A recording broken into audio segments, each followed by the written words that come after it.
راديو إرنا راديو إرنا كاب كتما باريس محلالة بإرتوان غازت إنياتا زدالو نتسا راديو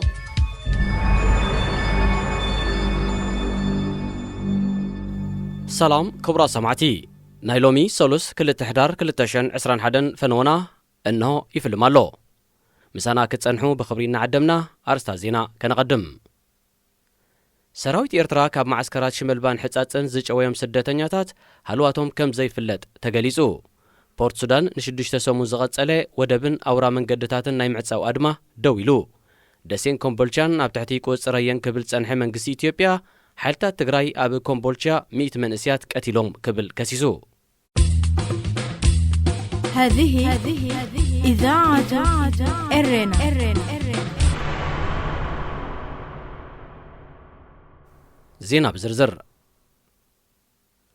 كوينات تقراي اب جمر الأوان ناب معسكرات شمال بان حتاتن زاتوي سراويت إرترا نأستات 9,000 سدتنياتات كمز وسده فوليت سبساب رويترز حبيرو اتياقل قلو الزينا نعسرتات نعين مساكر بمزراب ابزاء كوا حبريتا كابتون بكفل سراويت 35 تجاويم بعبيت مكانيس توسدو إرتراوان سدتنياتات زاقي سدرا بيتهم هلواتهم نايزي فلتو 10 سبات سم زرزر كم زلو افليتو سراويت إرترا ب10 حدار كلتاشن عسران نابتن كلتا معسكرات متو هجوز اخيبا بمصواع سدتنياتات ممريصوم كم زاسرو زغنزبه تصبصاب كونتات توق اسقي ومن نابرا معسكر مرير ومن بولنتوم زتملسو كم زلو ناملكيتو اب تفصامي اشح سدتنياتات فقدو تبتاتينوم كم زهدمون سراويت إرترا دما موداتا نت معسكرات كم زقاصلون تحبيرو نتي إرتراوان سدتنياتات كاب معسكرات شمال بان حصاصن ناي مئسارن مملاسن سرحيت زمرحه بود قጫ زفلت ازازي كفله سراويت 35 كولونيل برهان تسفا ماريام مخانو صبصاب رويترز تقيسو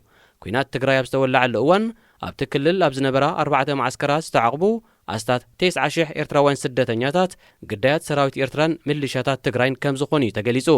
ዛጊት ሃልዋት ናይ ልዕሊ 7,000 ኤርትራውያን ስደተኛታት ገፍለጥ ከም ዘይካለ ላዕለዋይ ኮሚሽን ስደተኛታት ሕቡራት ሃገራት UNHCR ይገልጽ ኣብዚ እዋን እዚ ኣብ معسكرات ሚዓይንን ዓዲ ሓርሽን ዝርከቡ ልዕሊ 20,000 ዝኾኑ ኤርትራውያን ስደተኛታት እውን ኣብ ኣዝዩ ሕማቕ ኩነታት ዝርከቡ ኮይኖም ብጥሜትን ስእነት መሰረታዊ ምግብን ይሳቀይለው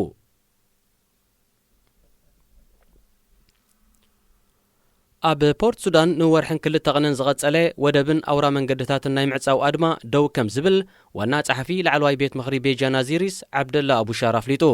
ካብ መፋርቕ ወር መስከረማት ሒዙ ነቲ ኣድማ ክካየድ ጸዊዑ ጸንሐ ላዕለዋይ ቤት ምኽሪ ቤጃ ካብ ባሕቲ ሕዳራት ሒዙ ደው ከም ዝብል ዝገለጸሉ ምኽንያት ንምእላይ ሲቪላዊ መሰጋገር መንግስቲ ብወተሃደራዊ ጉጅለ ብምድጋፍ እዩ እቲ ኣድማ ሓድሽ መንግስቲ ክሳብ ዝምስረት ንግዚኡ ደው ኢሉ ከም ዘሎ ዝገለጸ እቲ ዋና ጸሓፊ ካልኦት ዘቕረብዎም ጠለባት ክሳብ ዝማልኡ ድሕሪ ሓደ ወርሒ ደጊሙ ክካየድ ምዃኑ ኣጠንቂቑ ላዕለዋይ ቤት ምኽሪ ቤጃ ናዚሪስ ካብ ዘቕረቦም ጠለባት ሲቪላዊ መሰጋገር መንግስቲ ክእለ ኣብ ጥቅምቲ 2020 ኣብ ጁባ ዝተበጽሐ ስምዕ ሰላም ሱዳን ዳግመ ዘተ ክካየደሉን ዞባ ምብራቕ ሱዳን ድማ ምዕሩይ ዝርግሐ ካብ ጸጋታት ዝርከብ ሃብቲ ክህልዎን ይርከቦ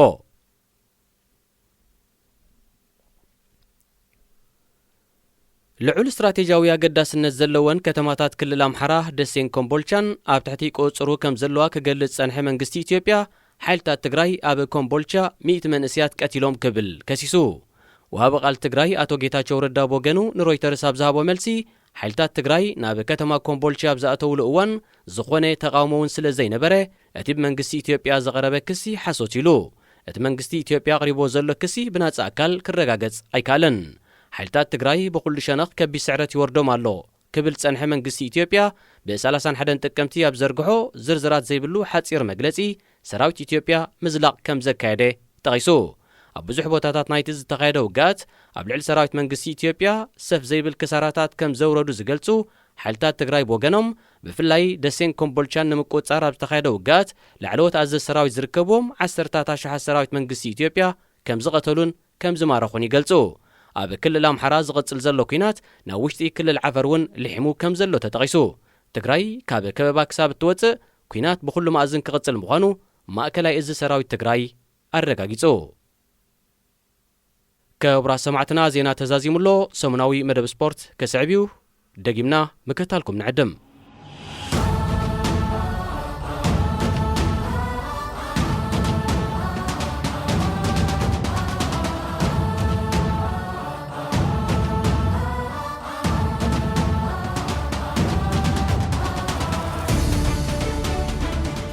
سلام تعنا يهبلنا زي خبركم من خبركن نفكر سبورت اب نايلومي سولس كل تحدار كل تشحن 21 سومناوي ناي سبورت مدبنا كم وترو مس إيرترا زت أساسرون كالوت أغراف فتصاميتات سبورتن حزنا لكم اب ساعتنا قريبنا لنا نمكتالكم بخبرين عدم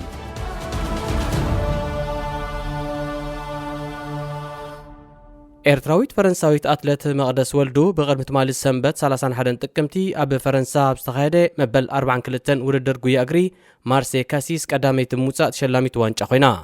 መቅደስ ነዚ 20 ኪሎ ሜትር ርሕቀት ዝነበረ ውድድር ብ1 ሰዓት 13 ደቂቕን 24 ካሊእታትን እያ ኣሳሊጣቶ ጓል 29 ዓመት መቅደስ ካልእቲ ንዝወፀት ፈረንሳዊት ሊቭ ዌስትፉል ብ1 ደቂቕን 32 ካሊእታትን ዝበለፀት ክትከውን ከላ ሳልሰይቲ ንዝኣተወት ካዛክስታናዊት ዛና ማማዛኖቭ ድማ ብ3 ደቂቕን 4 ካሊእታትን ራሕሪሓታ ኣብ ኬንያ ልምምድ ጌራ ናብዚ ውድድር ዝኣተወት መቅደስ ኣብ ዝሓለፈ ወርሒ ኣብ 3 ርሕቀታት ኣትሌቲክስ ማለት ኣብ 10,000 ሜትሮ ውድድር ጽርግያ ኣብ 10,000 ሜትሮ ውድድር ትራክ ከምኡውን ውድድር ፍርቂ ማራቶን ሻምፒዮን ሃገረ ፈረንሳ ብምዃን ስሉሳዊ ዓወት ከም ዝሓፈሰት ናይ ቀረባ ተዘክሮ እዩ ኤርትራዊ ጀርመናዊ ፊልሞን አብርሃም ሸነኹ ኣብ ተመሳሳሊ መዓልቲ ኣብ ቺያቬና ኢጣልያ ዝተኻየደ ውድድር ጉያ እግሪ ጎቦ ቀዳማይ ተዓዋት ኮይኑ ነዚ ልዕሊ 100 ኣትሌታት ዝተሳተፍዎ 19 ኪሎ ሜትር ርሕቀት ሸፈነ ውድድር ፊልሞን ብ1 ሰዓት 18 ደቂቕን 29 ካሊእታትን ከዓሞ ኽኢሉ ኬንያዊ ሌንገን ሌኩራሩ ካብ አብርሃም ብ1 ደቂቕን 19 ካሊእታትን ዶንጊዩ ካልኣይ ተርታ ተሰሪዑ ስሎቬንያዊ ቲሞቲ ቤካን ድማ ብተወሳኺ 2 ደቂቕን 22 ካሊእታትን ድሒሩ ሳልሳይ ደረጃ ሒዙ ብስእነት ሞላ ኣብ ድርኩኺት ምፍራስ በፂሓ ዘላ ደቡብ ኣፍሪቃዊት ወርልድ ቱር ቲም ቅድድም ብሽክለታ ኩቤካ ኔክስታሽ ክሳብ ሕጂ እኳ ኣብ ዓመተ ውድድር 2022 ክቐፅላ ዝኽእል መዋሊ ክትረክብ እንተዘይከኣለት እታ ነዛ ዓባይ ወርልድ ቱር ቲም ትምግባ ንትሕቲ 23 ዝዕድሚዮም ተቐዳደምቲ እትጠርንፍ ኮንቲኔንታል ቲም ኩቤካ ግን ንዝመፅእ ዓመት ከይፈረሰት ውድድራ ከተሰላስል ምዃና ወሃቢ ቃልታ ጋንታ ንመርበብ ሓበሬታ ሳይክሊንግ ኒውስ ኣብ ዝለኣኾ መልእኽቲ ኣፍሊጡ ኣብዛ ኮንቲኔንታል ቲም ኤርትራውያን ተቐዳደምቲ ሄኖክ ሙሉብርሃንን የውሃንስ ገብሪ ህይወትን ተሓቂፎም ዝሓገዩ ክኾኑ ከለዉ ካብዚኦም ወዲ 21 ዓመት ሄኖክ ካብ ዝመፅእ 1 ዓመት ጀሚሩ ማልያ ናይታ ዓባይ ወርልድ ቱር ቲም ለቢሱ ንኽቀዳደም ኣብ ዝሓለፈ ክራማት ናይ 2 ዓመታት ውዕል ኣትዩ ነይሩ እዛ ቀጻልነታ ምልክት ሕቶ ኣትዩ ዘሎ ጋንታ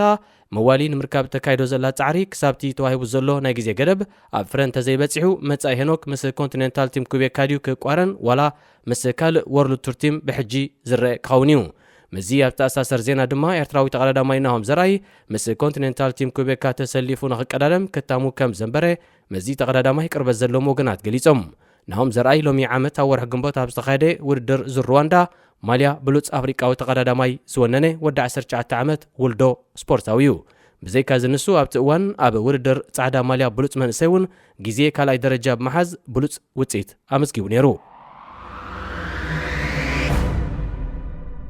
ኣብ ንጀሩ ኡጋንዳ ኣብ ዝካየድ ዘሎ ሻምፒዮን ውድድር ኩዕሶ እግሪ ሴካፋ ትሕቲ 20 ዓመት ደቂ ኣንስትዮ ዝሳተፋ ዘለዋ ሃገራት ጽባሕ ረቡዕ ሳልሳይ ፀወተን ከሰላስላይን ሃገራዊት ጋንታ ኤርትራ ካብ ሰዓት 4 ድሕሪ ቀትሪ ጀሚራ ኣንጻር አንጋዲት ሃገረ ኡጋንዳ ክትገጥም መደብ ተታሒዙላ ኣሎ ብዘይካዚ ኣብዚ ዕለት ሰዓት 10 ፈረቓን ረፋድ ታንዛንያ ምስ ኢትዮጵያ ሰዓት 1 ፈረቓን ድሕሪ ቀትሪ ከዓ ጅቡቲ ምስ ብሩንዲ ክጻወታየን ኤርትራ ብቐዳም 30 ጥቅምቲ ኣብ መኽፈቲ ዕለት ኣንጻር ታንዛንያ ኣብ ዘካየደቶ ርክብ ኣብ ውዱእ ሰዓት ብዝተቆፅረታ ሸቶ 1-0 ተሳዒራ ወፂያ ኢትዮጵያ ኣብ ልዕሊ ጅቡቲ 7-0 ኡጋንዳ ድማ ኣብ ልዕሊ ብሩንዲ 5-1 ገፊዕ ዓወታት ኣመስጊበን ትማሊ ኣብ ዝተሳለጠ ግጥማት ድማ ኤርትራ አንጻር ኢትዮጵያ ኡጋንዳ አንጻር ጅቡቲ ብሩንዲ አንጻር ታንዛንያ ተፋሊመን ነይረን ኣብ ዝሓለፈ ወርሒ ሰነ ኣብ ዝተኻየደ ውድድር ኩዕሶ እግሪ ኤሮ 2000 ብቐዳምነት ተቓልቦ ተዓዘብቲ ስሒቦም ካብ ዝነበሩ ቀንዲ ፍጻሜታት ሓደ ኣብ ልዕሊ ዴንማርካዊ ኣካፋሊ ክሪስቲያን ኤሪክሰን ኣጓኒፉ ዝነበረ ናይ ልቢ ሕማም እዩ እቲ ተጻዋታይ ሃገሩ አንጻር ፊንላንድ እናተጻወተትን ከላ ኣብ መበል 42 ደቂቕ ብሃንደበት ብዝወረዶ ጥዕናዊ ጸገም ልቢ ኣብቲ እዋን ሃልዋቱ ኣጥፊኡ ቁልዕ ጽዕጽ ኢሉ ኣብ ማእከል ሜዳ ወዲቑ ብድሕሪዚ ኣብቲ ሜዳ ንስታት 15 ደቂቕ ሕክምናዊ ሓገዝ ምስ ተገብረሉ ናብ ሆስፒታል ኣቕኒዑ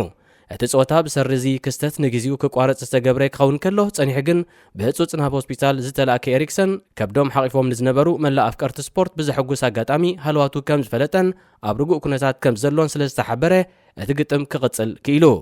ንሓደ ሰሙን ኣብ ሕክምና ጸንሐ ኣባል ኢጣልያዊት ክለብ ኢንተር ሚላን ዝኾነ ኤሪክሰን ብሰንኪቲ ሽዑ ዘጓነፎ ጥዕናዊ ሽግር ኣብዚ ግዜ እዚ ኣብ ውሽጢ ኣካላቱ ብዝተሰኽዐ ዴፊብሪላተር ዝተባህለ ንህርመት ልቢ ብዝድግፍ መሳርሒ ተሓጊዝዩ ዕለታዊ ንጥፈታቱ ብዘይዋላ ሓንቲ ጸገም ዘሳልጥ ዘሎ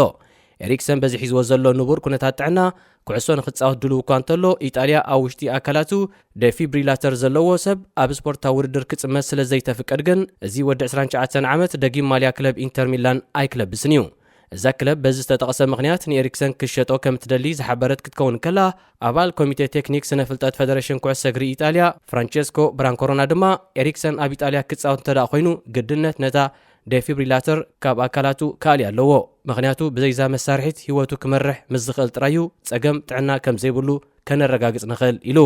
ፌደሬሽን ኩዕሶ እግሪ እንግሊዝ ብወገኑ ንጉዳይ ዴፊብሪላተር ኣመልኪቱ ኣብ ዝሃቦ ሓበሬታ ዴፊብሪላተር ኣብ ውሽጢ ኣካላቱ ዝተገጥመሉ ሰብ ኣብ እንግሊዝ ክጻወት ጸገም ከም ዘይብሉ እኳ እንተገለጸ ፈለማ ግን ተጻዋታይ ንዝግበረሉ ኩሉ ሕክምናዊ ምርመራታት ብብቕዓት ክሰግሮ ከም ዘለዎን ተጻዋታይ ድማ ኣብ ልዕሊ ህይወቱ ዝኾነ ይኹን ስጋኣትን ሳዕቤንን ከምጻሉ ከም ዘይክእል ከረጋግጽ ከም ዘለዎ ግን ካብ ምግላጽ ኣይተቆጠበን ስለዚ ኤሪክሰን ጸወቱ ኣብ ኢጣልያ ንኽካይድ ማዕጾ እኳ እንተተዓጽዎ ኣብ እንግሊዝ ንኽነጥፍ ግን ማዕጾ ተራሂሉሎ ግብፃዊ ኣጥቃዓይ መሐመድ ሳላሕ ኣብ 2017 ዓ.ም ምስ እንግሊዛዊት ክለብ ሊቨርፑል ካብ ዝጽንበር ንድሓር መግቲ ተሳኢንዎ ይርከብ እዚ ወዲ 29 ዓመት ኣጥቃዓይ ምስ ዛጋንታ መበል 50 ዓመቱ ሒዙ ኣብ ዘሎ እዋን ኣብ 216 ግጥማት 140 ግዜ ልዳት መጋጠምቲ ክለባት ደፊሩ ምስ ጋንትኡ ኮይኑ ዋንጫ ፕሪምየር ሊግ እንግሊዝ ጽዋእ ሻምፒዮንስ ሊግ ኤሮጳ ሱፐር ካፕ ኤሮጳን ዋንጫ ክለባት ዓለምን ዘለዓለ ሳላሕ ብፍላይ ኣብ ዝሒዝናያ ዘለና ዓመተ ውድድር ኣብ 10 ጸወታታት ፕሪምየር ሊግ 10 ጎላት ኣብ 5 ግጥማት ሻምፒዮንስ ሊግ ኤሮጳ 3 ጎላት ብሓፈሻ ኣብ 15 ጸወታታት 13 እዋናት ኩዕሶን ሰኪዕትን ኣራኺቡ ገለ ካብ ዘንጎላት ውሕሉል ጥበቡ ዝሓለፈን ብምዃነን ብተወሳኺ ድማ ንሱ ንብቕዓቱ ኣብ ኣዝዩ በሪኽ ደረጃ ሰቒሉ ብምህላውን ብርክት ዝበሉ ተንተንቲ ኩዕሶ እግሪ ኣብ ሰዓት እዚ እቲ ዝበለጸ ተጻዋታይ ናይ ዓለምና ሳላሕ እዩ ክብሉ ይስምዑ ብደረጃ ሃገር ሳላሕ ሓለቓ ሃገራዊት ጋንታ ግብፂ ክኸውን ከሎ ነቲ ሃገር ኣብ 73 ግጥማት 45 ጎላት ኣብ ርእሲ ምብርካቱ ኣብ 2017 ዋንጫ ኣፍሪቃ ንኽትዓትር ዝለዓለ ተራ ተጻዊቱ ፈርዖን ግብፃዊ ሜሲ ከምኡን ግብፃዊ ንጉስ ብዝብሉ ቅጽላት ኣስማት ዝጽዋዕ ሳላሕ ጽልውኡ ካብ ሜዳ ወፃውን ዝተዘርግሐዩ ስታንፎርድ ዩኒቨርሲቲ ኣብ 2019 ኣብ ዝገበሮ መጽናዕቲ ሳላሕ ምስ ክለብ ሊቨርፑል ካብ ዝነጥፍ ንድሓር ኣብ ከተማ ሊቨርፑል ገበናት ጸሊኢ ብ19 ሚእታዊት ኣብ ማሕበራዊ ሚድያ ጸረ ኣመንቲ ምስልምና ዝወሃብ ርእቶታት ድማ ብ50 ሚእታዊት ከም ዝነኬ ኣረጋጊጻ ሳላሕ ኣብ ሃገሩ ኣብ ከም ህንጸት ኣብያተ ትምህርቲ ሆስፒታልን ካልኦት ዓበይቲ ፕሮጀክታትን ዕዮ ግብረ ሰናይ ብንጥፈት እዩ ዝዋሳእ ታይምስ ዝተባህለት ጋዜጣ ከም ዝሓበረቶ ሚኒስትሪ ትምህርቲ ግብፂ ሓደስቲ ወለዶ ምስሪ ብኣብነታዊ ስራሕን ዓወታትን መሐመድ ሳላሕ ምእንታን ክነቓቕሑን ሞራል ክሰንቁን ከምኡውን ፈለጉ ተኸቲሎም ኣብ ዝለዓለ ደረጃ ክበጽሑን ንታሪኽን ኣበርክቶን ሳላሕ ዝዝርዝር ትምህርቲ ኣብ ስርዓተ ትምህርቲ ወይ ከዓ ካሪክለም እታ ከተኣታትዩ ብመሰረቲ ተታሒዝ ዘሎ መደብ ተማሃሮ ቀዳማይ ደረጃ ሳላሕ ብጽፍሒ ሃገርን ክለብን ኣብ ኩዕሶ እግሪ ዝገበሮ ኣበርክቶ ተማሃሮ ካልኣይ ደረጃ ኸኣ ንግብረ ሰናያዊ ንጥፈታቱ ዝምልከት ትምህርቲ ክድልቡ እዮም ኣብ ዝሓለፈ ቀዳመ ሰንበት ብምልኦም ተጻዋቲ ኩዕሶ እግሪ ፕሪምየር ሊግ ዓዲ እንግሊዝ ኣብ ኣፍ ልቦም ኣብ ልዕሊ ማሊኦም ቀይሕን ቀጠልያን ናይ ዕምባባ ምስሊ ዘለዎ ምልክት ለጢፎም ኣስተቢልናሎም ንኸውን ኢና እዚ ብፖፒ ዝፍለጥ ዕምበባ ካብ መወዳእታ ዓርቢ ናይ ወርሒ ጥቅምቲ ክሳብ 11 ሕዳር ኣብ ዘሎ ግዜ ኣብ መዓላ ዝውዕል ኮይኑ ነቶም ኣብ እዋን ቀዳማይ ኩናት ዓለም ህይወቶም ዝሓለፉ ወተሃደራት ንምዝካር ተባሂሉ ይዝግበር እዚ ዕምበባ ካብ ጽባሕ ምዛም ቀዳማይ ኩናት ዓለም ጀሚሩ ከም መዘከሪ ናይቶም ኣብቲ ግዜቲ ዝሃለቑ ወተሃደራት ኮይኑ እኳ ከገልግልን ተጸንሐ ክለባት እንግሊዝ ግን ካብ 2012 ንድሓሬን ኣብ ማሊአን ክልጥፎ ጀሚረን እዚ እዋን ዕምበባ ፖፒ ንዝኽሪ ኣብ ኣገልግሎት ዝውዕለሉ ግዜ ብምዃኑ ኣብ ዝሓለፈ ሳልስቲ ኩሎም ተጻዋቲ ክለባት እንግሊዝ ነዚ ምስሊ ዕምበባ ኣብ ማሊኦም ኣልጊቦም ናብ ሜዳ ከኣትውን ከለዉ ኣከፋፋሊ ማንቸስተር ዩናይትድ ሰርቢያዊ ኔማን ማቲች ግን ጋንቱ ንቶተንሃም 3-0 ኣብ ዝቐጽዓትሉ ጸወታ ካብ ካልኦት ብዝተፈልየ መልክዕ ነዚ ምስሊ ዕምበባ ኣብ ማሊኡ ቦታ ኣይሃቦን ከምኡ መግበሪኡ ምኽንያት ክረአ እንከሎ ድማ ሰባት ንምንታይ ፖፒ ከም ዝልጥፉ ይርዳእኒ እዩ ከናእሶምን ስምዒት ካልኦት ክጎድእና ይደልን እየ ነዚ ምርጮም የኽብሮ እየ ብተወሳኺ እውን ምስ ነፍሲ ወከፍ ብሰንኪ ኩናት መቕረቡ ዝሰኣነ ሰብ ተደናጋጽነት ኣለኒ እንተኾነ ግን ንዓይ ነቲ ኣብ 1999 ወዲ 12 ዓመት እንከለኹ ሃገረይ ሰርቢያን ቁሸተይ ቭሬሎን ብቦምባታት ዝድብደባሉ ዝነበረ እዋንን ብውልቀይ ድማ ስማዓኒ ዝነበረ ራዕድን ፍርሕን እዩ ዘዘኻኽረኒ ድሕሪ ምባሉ ኩሎም ወገናት ንውሳነይ ክርድእዎ ተስፋ ገበር ኢሉ ማቲች ከምዚ ዓይነት መግለጺ ክህብ ሕጂ ንካልኣይ ግዜ እዩ ንሱ ኣብ 2018 ንፈለማ ግዜ ፖፕ ምልጣፍ ምስ ተሓሰመ ካብ ገለገለ ሰባት ንሰማእታትና ኣይኽበርካን ብዝብል ክሲ ናይ ክንቀትለካ ኢና ዝብል መፈራርሒ መልእኽቲ ኣብ ማሕበራዊ ሚድያ ዝመጽኦ ክኸውን ከሎ ሽዑውን ከምዚ ናይ ሎሚ ተመሳሳሊ ምኽንያት ሂቡሉ ነይሩ ተጻዋታይ ኒውካስል ዝነበረ ኬሮን ዳየር ኣብ ዝሓለፈ ወርሒ መስከረም ሴሌብሪቲ SAS ዝተባህለ መደብ ናይ ሓደ መደበር ቴሌቪዥን ኣብ ቀረጻን ከሎ ነቂዓ ብዝነበረት ዓጽሚ መሰንገሊኡ ሳምቡኡ ብንኡስ ዓቐን ድሕሪ ምብስዑ ዘልሓጥ ኢሉ ብምውዳቑ ኣብ ሆስፒታል ክዕቆብን ካብቲ ውድድር ድማ ከንሰሓብን ተቐሲቡ ነይሩ እዩ ሕጂ ድማ እዚ ንክለብ ኤፒስዊች ታውን ትሕቲ 23 ዓመት ዝዕልም እንግሊዛዊ ኣብ ዝሓለፈ መዓልታት ብዝተሰምዑ ሕማም ናብ ሕክምና ዘምርሐ ክኸውን ከሎ ብዝተገብረሉ መርመራ ጸላም ከብዱ ብኸቢድ ተጎዲኣ ስለ ዝጸንሐት ምስጋር ጸላም ከብዲ ክገብር ከም ዝግብኦ ተነጊርዎ ካብ 1997 ክሳብ 2007 ኣባል ሃገራት ጋንታ እንግሊዝ ነበረን ምስ ክለባት ዌስትሃምን ኩዊክ ፓርክ ሬንጀርስን እውን ኣብ መስመር መጥቃዕቲ ዝተጻወተን ወዲ 42 ዓመት ዳየር ብዝያዳ በቲ ኣብ 2006 ኣንጻር ወዲ ጋንቱ ሊ ቦዌር ኣብ ማእከል ሜዳ ዝገበሮ ክርፍስ እዩ ዝዝከር ኣብቲ እዋን ንስቴቨን ቴይለር ብቐይሕ ሲኢና ዝነበረት ኒውካስል ዳየርን ቦየርን እውን ዕግርግር ብምፍጣሮም ብቐይሕ ካርድ ካብ ሜዳ ስለ ዝተኣልዩ ነቲ ምስ ኣስቶን ቪላ ዘሰላሰለቶ ግጥም ብ8 ተጻወትያ ክትፍጽሞ ተገዲዳ ብናይ ቅብጥሮት ስሙ ሻክ ተባሂሉ ዝጽዋዕ ኣሜሪካዊ ሻክዌል ኦኔል ሓደ ንዓውዲ ኩዕሶ ሰኪዔት ተጻዊቶም ካብ ዝሓለፉ ዓበይ ተጻወቲ ምዃኑ ዝእመነሉ እዚ ዓቐን ቅሞቱ 2 ሜትሮን 16 ሴንቲሜትርን ዝኾነ ተጻዋታይ ካብ 1992 ክሳብ 2011 ን19 ዓመታት ዝኣክል ግዜዩ ኣብ ጸወታ ኩዕሶ ሰኪዔት ነጢፉ ኣብ ናይ ስፖርት ዘመኑ ምስ 6 ክለባት ዝተጻወተ ሻክ ኣብዚ እዋን ኢንሳይድ ዘ NBA ኣብ ዝተሰምየ መደብ ቴሌቪዥን ከም ተንታኒ ጸወታ ኩዕሶ ሰኪዔት ኮይኑ ዝዓዪ $400 ሚልዮን ዝውንን ዕድሚኡ 49 ዓመት መሊኡ ዘሎ ኦኔል 6 ውልዳት ኣለዎ እዚ መጠን ገንዘብ እዚ ንዑን ንደቁን ኣኺሉ ዝተረፈ እኳ እንተኾነ ንሱ ግን ንደቀይ ካብዚ ሃብተይ ሳንቲም ቀያሕ ዋላ ትኹን ኣየጫንዎምኔ ባህላ እዩ እዚ ክብል እንከሎ ግን ንሱ በቃ ኮይኑ ዘይኮነስ ካልእ ምኽንያት ስለ ዘለዎ እዩ